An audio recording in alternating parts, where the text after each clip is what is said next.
All right, it is that time again. It's my time. It's ETF time, right? SPACs is cool, biotech is cool, but nothing is as cool as ETFs. All right, let's do this, everyone. Let's do this. Got a great show planned today. Short show. Actually maybe not so short because, as I mentioned this morning, Joel Conan is not available for at the close today, so I may go a little long. We'll see. But my guest today, joining me in a few minutes, super exciting, Will Rhind. We're going to talk commodities. He's from GraniteShares. So we're going to talk about commodity ETFs, the bull case, how to approach the sector, why you should have some commodities in your portfolio, whether it's broad-based, whether it's more specific towards something like gold or copper or silver or whatever. We're going to talk about all that in a few minutes with Will Rhind, the CEO of GraniteShares. But first, I cannot proceed without reminding you all the purpose of this show. Why do I have a show dedicated to ETFs? We go through this every time, right? Diversification, tax efficiency, low fees, actively traded, and transparent. Usually ETFs are all five of those things, and that is why we love them. We love them for it, right? Not like mutual funds and your taxable events and your load fees. Get that out of here. Get out. We don't want it. We don't want it. All right. Let's talk about. We already discussed this yesterday, but I kind of had a little bit more I wanted to add. Really, what I wanted to do with regards to the ARKK thing is wait. You know, I said yesterday I want to wait. I want to withhold judgment until the damn thing opens. Well, it's opened, and that's kind of your ETF news of the day, right? You're really what is your ETF headline of the day? There are some small stories here and there, but no. Everyone's got their eyes on one thing and one thing only, and that's up to space, where Cathie Wood is, apparently, right? So ARKK, the fund is live today, opened this morning. Let's pull up a chart. Can I have a 1 minute chart? Give me my 1 minute chart, guys.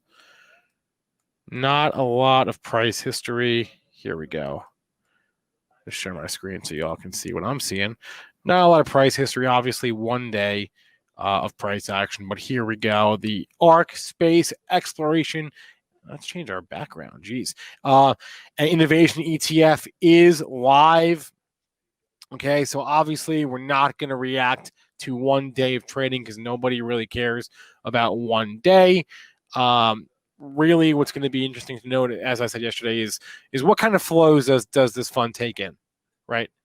Most new funds, we went through that chart. If you watched our show yesterday, most new funds do not attract a lot of assets. We can talk to our guest about this, Will, because he knows firsthand the struggle of issuing new funds and launching new funds. Most new funds do not attract that many new assets. It can take time. If you get lucky and you launch a new fund in line with like a news event, right? Like the hack ETF launched like right before the Sony hack a few years ago.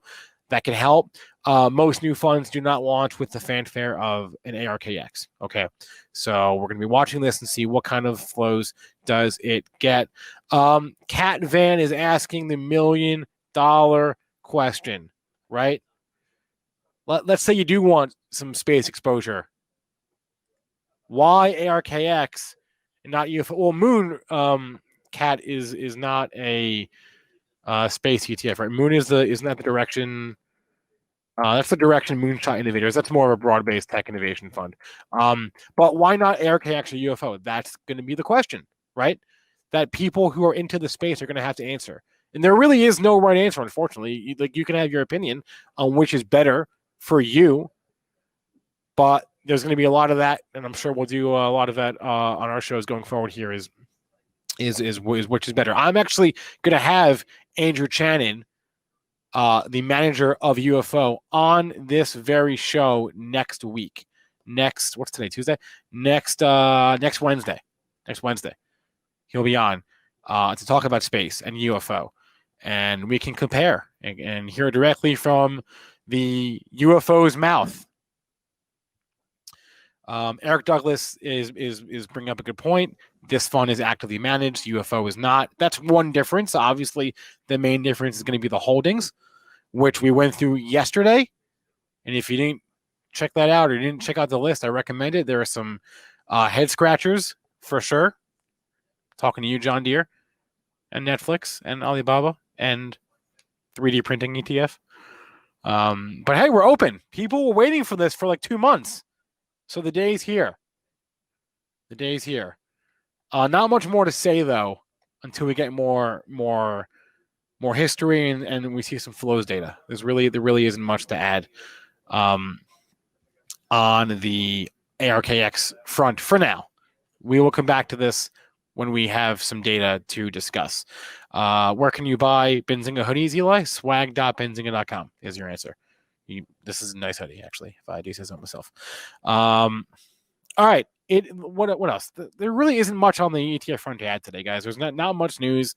The launch of ARKX is probably the big news of the day in ETF land.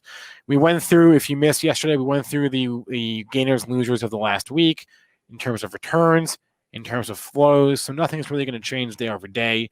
I don't want to fret too much over those numbers because they're not super actionable. They're really more for awareness and giving you a feel for the market and what's up and what's down and what's popular and what's not. So all that being said, let me bring on today's guest, because one of the main things I want to do for this show is bring on people to talk about different areas of the market, right? Via an ETF. That's how I use ETFs, right? I use them not to put all my money into one fund. That would be stupid. I use them to gain exposure to pockets, right, of the market. I use it to allocate, to pick themes, pick ideas. I'm not gonna gain exposure to an industry via one stock. That's not my style. I'd much rather own it via gain exposure to a theme via a fund. And I want to bring different ideas on, and we can talk about them. The bull case, the bear case. Is it worth a slice of your portfolio? Is it not? So that being said, let's talk commodities here. Let's bring on my guest, Will Rhind, the founder and CEO of GraniteShares. Will, good afternoon, sir. Good afternoon, Spencer. How are you? Doing well. How about yourself? Yeah, good. Thank you. Can't complain. Can't complain. That's always good when you can't complain. All right, Will. I mentioned this before. You have firsthand experience in the ETF launch. Yes, sir. In the practice of ETF launching. Can you remember? And we'll get into commodities in a second. But can you remember an ETF that launched with kind of the fanfare of this ARKX? Well, actually, yes is a short answer. That I think it was only 2 or 3 weeks ago, but the Dave Portnoy Buzz ETF we had Jamie from Buzz Indexes on the show. So all right, you got me. Yeah, I mean, from an issuer perspective, I think that was the most successful ETF launch that's happened in the last 10 years. Yeah, so I think you're right. That was definitely one that we were all watching. Maybe you can answer some questions that I have just about that ETF launch process. So before you launch a fund, you obviously launched it with assets already, and so yesterday, ARK publicized their holdings and they're like, this is what the fund is going to hold. And people, I mean, they're an active fund, so it's a little bit different. They're not tracking an index like you might be. But how, like, what is the process for actually going in and buying those securities compared to the launch of the fund? Yeah, so I mean, obviously, first of all, you've got to go through a registration process. So that involves getting your prospectus and what do you call it, registration statement approved by the SEC. And then the process you're talking about is when you actually seed the fund prior to launch. So this actually goes to the stock exchange listing requirements, and there's a listing requirement of a minimum of 100,000 shares worth of seed capital in the fund before you can go live. And so typically the way that people seem to do it is they go for a number of $25 per share. And so with your $100,000 in terms of 100,000 shares, sorry, ends up being 2.5 million worth of seed capital. Now that seed capital is typically provided by a market making firm or a third party firm. It doesn't have to be, but that's just typically what happens. And so the actual seed basket, they will put up that money, that seed capital, and literally the fund or the advisor will go out and buy those securities before obviously launch. So they'll be seeded typically 1 day before. Obviously the shares will settle 2 days before. And then on actual day zero, I guess on launch day, you have the fund all ready to go. Got it. All right. That's enough about inside ETF launches. Let's go to the real reason you're here, commodities. I've been hearing whispers of a commodity supercycle or not. First, explain what that is. So the idea, first of all, behind a commodities supercycle is just a prolonged period of structural demand and upward price movements. Obviously, best example in recent times was the early 2000s when we had a sustained multi-year period, probably arguably speaking went on for a decade, and the principal reason being China and other emerging economies when they were both industrializing and urbanizing at a pace that we've never seen before. So just consuming a massive amount of commodities that drove prices to a high back in the early 2000s. Got it. So just a prolonged, basically what you just said is we had that weird period sort of between bubbles, between bubble tops, I guess you can call it, right? Between the .com bubble and the top of the housing bubble, where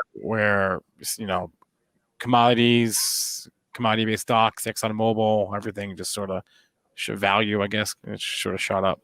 Yeah, commodities, they're cyclical, right? So they're a classic example of a cyclical market where you do get obviously these super cycles, hence a super cyclical movement, right? Which is a cycle that lasts longer than normal, but typically because it's supply and demand driven, economics 101 has it that typically the best cure for higher prices, or what they say is higher prices. And so that leads more supply or more production.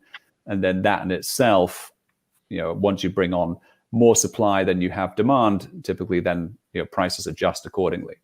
So what is the general consensus out there as far as a potential is there a general consensus as far as a potential commodity supercycle down the line here, or is that the problem, is there is no consensus? Well, I think that you've seen the beginnings of a consensus, if I can maybe put it like that. So certainly some of the major investment banks, and certainly I would argue the most well-renowned commentators on the space from the banking space, namely Goldman Sachs and JP Morgan, have both talked publicly about the beginnings of a new supercycle. It's something that I've talked about and other people in the space, but I wouldn't say that it's a consensus view at this stage. But I think it's sort of driven largely on the back of sort of two fundamental reasons. The first one is if you just look at the price, if you just chart any kind of stock market index, it doesn't really matter which one, against a commodity index, you'll see a massive dispersion. It looks like a massive sort of alligator jaws or something. And so the idea there that if you're just a basic believer in some sort of reversion to the mean, then commodities have to move higher from here, or obviously equities have to correct, or some sort of variation of the two. But if you look beyond that, I think that you have real issues within the commodities sector, namely that you've had underinvestment in terms of capital expenditure by the big firms for a number of years, and that's obvious because prices have been depressed. So you don't invest a huge amount in an area when you're not getting paid for it in terms of end product. And so there's been underinvestment in the sector, and then that obviously got exacerbated last year, and the pandemic in particular, where a lot of production was shut down or was sort of put into wait and see mode. And after the vaccine news, towards the end of last year, you had that sort of bounce back as people started to look beyond the pandemic and looked for that sort of reopening story. And I think that's really what's been driving commodities in the short term. But I think the longer term, it's about these sort of structural imbalances in the market and the fear of inflation coming back. Got it. So you said there were in the beginnings of a consensus. What is your view on it, though? Well, I do think that this is a longer period of commodity demand kind of outstripping supply. I do think we are in the beginnings of a super cycle. My twist on it is that I think that it's more than just it's a super cycle that will not benefit all commodities. I think short term, what we're seeing is this recovery rally in commodity prices across the board. But the biggest story here is this is about a transition to a green energy future. And we are changing our energy infrastructure globally. It's a transition from hydrocarbons or to fossil fuels to green energy. And that's really going to drive a lot of these commodity price movements, I think, over the next decade or so. Now, obviously, that doesn't benefit all commodities. Obviously, hydrocarbons such as oil, gas, etc., will be the obvious victims. But I think for the metals, for other commodities, it could be a very, very strong decade or so. So not benefiting everyone, so that would mean maybe more likely to benefit. Like I guess, can you draw the line somewhere for us? Like which types of commodities are likely to benefit and which ones aren't? Yeah, sure. So, again, broader thesis is that, what we're seeing now is a transition to a green energy future. This is a retooling of our entire global energy infrastructure. So, the Biden administration, they're just putting through, I guess, the final touches on their, $2-3 trillion infrastructure package. You've got other major economies around the world getting serious about making this transition to a hydrocarbon-free future. So that's a huge amount of spending going on at the government level. Obviously, corporations as well spending a huge amount of money on this. But in a world where we are transitioning away from oil, clearly in the longer term, oil is one of the major, if not the major commodity that will be affected by this, negatively impacted by this.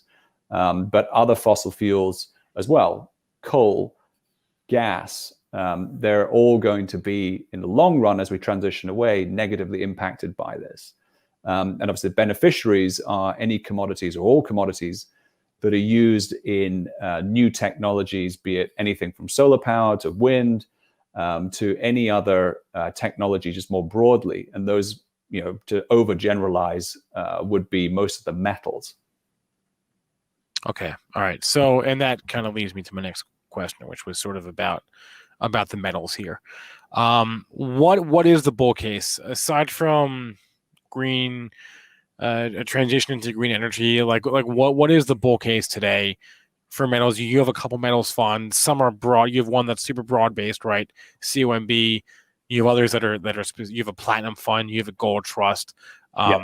We'll start broad, and then maybe we can get into the specific ones. But what is the bull case here for the metals? Yeah, so I mean, broad-based, Spencer, as you just said, I mean, this is just about now people getting exposure to commodities. Okay. And for that, COMB or COMB, as we call it, that's just a broad-based commodity ETF with no K1s, which is the lowest cost way for people to access broad commodity futures markets via an ETF in the US today. And that invests in 23 commodity futures contracts, diversification across all the major groups, and it's just a quick, one ticker solution to invest in broad commodities. Outside of that, you have more specific cases. So as you rightly mentioned, we have gold, which is BAR, and that invests in the price of physical gold. So physical gold bars literally sitting in a vault and tracks that price. And so the case for gold is much more predicated on macro conditions because gold is a counter-cyclical commodity. So in other words, it tends to be driven more by things like the dollar, things like interest rates, macro policy, than pure supply and demand.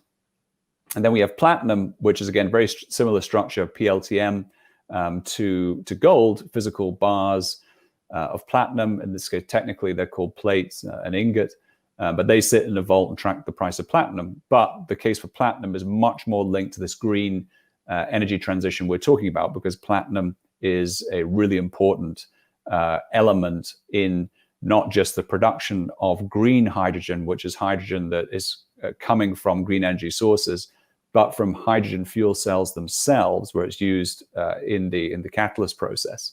So it's a very interesting story, and obviously hydrogen, we believe, is going to be a big part of the economy going forward, and you need platinum for that.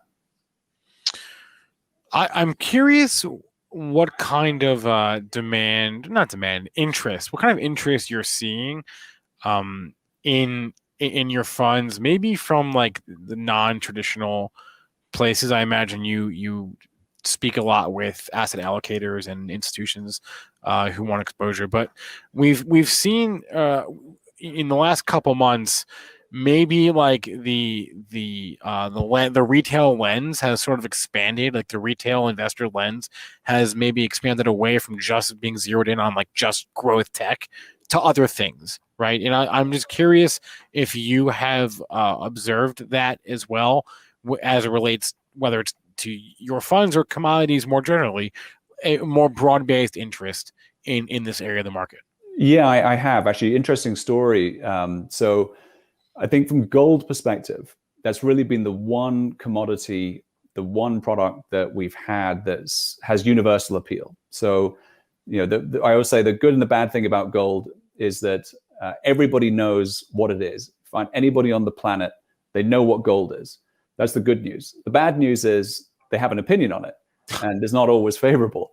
And so it's very hard to sway somebody who's not predisposed to gold to go in the other direction. So gold is something that everybody knows, everybody understands it, and you either want it in the portfolio or you don't. But moving outside of gold, on the retail side, commodities, I'd say just broadly, are not really understood or owned. And so I think in the last few months, we've had a huge amount of interest in ComB, and that's largely because of people saying, hang on a minute, I hear this inflation story going on. I'm worried about that. How do I protect my portfolio from inflation? And more and more articles are starting to be written about, you need to have commodities, and something like ComB is a good way to hedge. And then, sorry, I was just going to say then platinum, although early days, I think people know platinum really purely as a jewelry metal. And maybe they've had some experience in terms of shopping for a platinum wedding ring, something like that. But now these stories about hydrogen are starting to come out, and people are starting to say, hang on a minute, could this be the new lithium? We understand what happened with lithium. Elon Musk, Tesla it's been a huge talking point for anybody on the electric side of things, particularly in the batteries. And now could platinum do the same thing, but for fuel cells that lithium did for batteries? Okay, a couple of things there. Before I forget, though, I want to go back to the inflation thing. Sorry, Yep. I just blanked there. Can you walk us through that inflation argument as it relates to commodities? Yeah. So the two main reasons people buy commodities. Number one, for diversification. In other words, you put a different return stream into your portfolio than you normally get from equities or bonds. And number two, hedge against inflation. Reason why is because if you look at the CPI, or the Consumer Price Index, that people typically, or government typically, quote as a measure of inflation, the highest correlating things historically to that are food and energy prices. And indeed, food and energy are big contributors to inflation itself. And so when you're looking at correlating asset classes, commodities historically have had a high correlation to inflation, because they tend to be some of the root causes of inflation itself. When you have rising energy prices, you have a knock-on effect. Same with rising food prices to all sorts of things, and of course the cost of materials just more broadly. And then with regards to the platinum thing in the future, I mean that all sounds exciting, but I guess how speculative in nature is that? Well, like anything, it's not risk-free. There's no guarantees. Right. But I think there's enough research being done now that governments, like I said, and it all starts with government policy, starting to get really serious about hydrogen.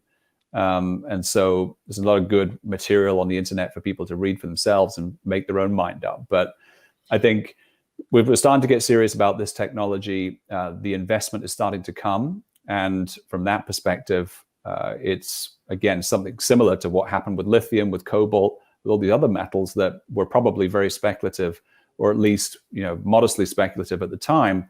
But perhaps people didn't really realize how integral they were to producing batteries and to other new technologies. Can you speak to the impacts, maybe in performance over time, or the differences in performance over time of owning a commodity-specific asset, whether it's an ETF or whether it's like a stock or whatever, versus a broad-based commodity asset like COMB, and maybe Yeah. how those returns might differ over time? Well, the first place to start is always that we have to explain to people typically that when you buy broad-based commodity ETF like COMB, you're investing in commodity futures contracts. So that means you're getting exposure to the commodities directly, not to the commodity companies. So when you typically talk about commodity investing, a lot of people initially assume that you mean investing in the commodity companies. And the reason why we don't do that is because that's not a direct correlation or a direct translation of the underlying commodity price. So in other words, if you buy an oil company like Exxon, for example, and the price of Exxon goes up by 10%, it does not mean that the price of oil has also gone up 10%. It could be completely different. And the reason for that is that companies are typically involved in much more diverse businesses than just one commodity. They have other risks attached to them, be it management risks. Typically, they take on leverage, they report to shareholders, they're involved in environmental permitting situations in a number of different companies and jurisdictions. In other words, there's a lot of risks to investing in a company, and that all affects the ultimate return that you get as an investor, as opposed to just buying the commodity itself. Now, I'm not saying that buying the commodity itself is risk-free. I'm just saying that at least you get that direct exposure that you're looking for. So over time, the divergence between the two is largely going to be as a result of what is the difference between the performance of the companies and the performance of the underlying commodities themselves. And so as a general rule, certain sectors, the companies have underperformed the underlying commodities because they haven't been able to use the leverage and other sort of things that they would have ostensibly as an advantage to enable them to outperform the actual commodity. Okay, got it. And then I'm curious if you can gauge sentiment recently in conversations you're having with clients or with investors and managers and allocators.